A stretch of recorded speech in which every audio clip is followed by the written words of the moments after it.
আয় বোধা আয়। ওরে খোকা, সিঁড়ি চলছে। এ বাবা, এ তো বাপের জন্মে দেখিনি। বাবা কিছু হবে না, তুই চল। হ্যাঁ, চল। কোথায়? চল আমি যাবো না খোকা। চল চল বলছি। খোকা, এই সিঁড়ি দিয়ে ওপরে উঠতে গেলে মাঝপথে থেমে গেলে না ওপরে উঠতে পারবো না নিচে নামতে পারবো। কিছু হবে না, তুই চল। মামুনি, উনি এরকম পাগলামো করছেন কেন? ভোদা বাবু শুনুন না। আমি যাবো না খোকা, আমি যাবো না। শুনুন আমার কথা শুনুন, একটু মাথাটা ঠান্ডা করুন। ভোদা বাবু সবাই না দেখছে তো, খোকা বাবু ওনাকে একটু বোঝান না।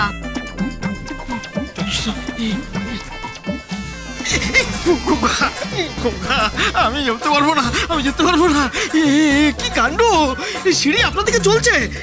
আমি গ্রামে চলে যাবো, তুইও গ্রামে চলে চল। এ তো ভুতুরে কাণ্ড। এই সিঁড়িতে উঠলে কোথায় নিয়ে গিয়ে দাঁড়াবে কোনো ঠিক নেই।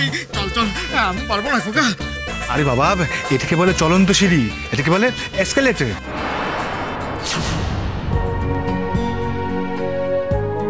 কি বলে?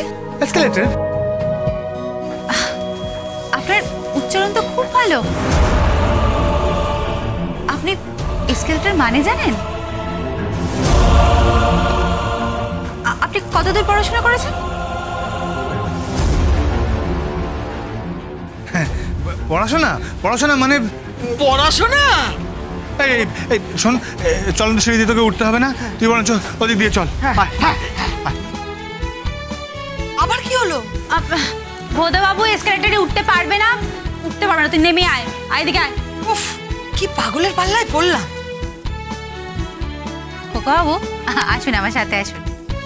আপনি আমার ননদের জন্য জিনিস কিনবেন তো, আমি আপনাকে শিখিয়ে দিচ্ছি যে মেয়েদের জন্য কিরকম ভাবে জিনিস কিনতে হয়। যেমন ধরুন মেয়েদের জন্য বেশ বড় বড় জিনিস, মানে বড় গাড়ি, বড় গয়না, এসব কিনলে কিন্তু মেয়েদের মন তুষ্ট করা যায় না। মেয়েদের জন্য যখনই কিনবেন সবসময় ছোট্ট ছোট্ট উপহার কিনবেন, দেখবেন খুশি হবে। আমি আপনাকে শিখিয়ে দিচ্ছি কিভাবে তরীর মন জয় করা যায়। আপনার ননদকে তুষ্ট করা? আমার ঘাড়ে কটা মাথা আছে, কিন্তু আগুনের গোলা, হাত দিলেই ছাকা লাগে।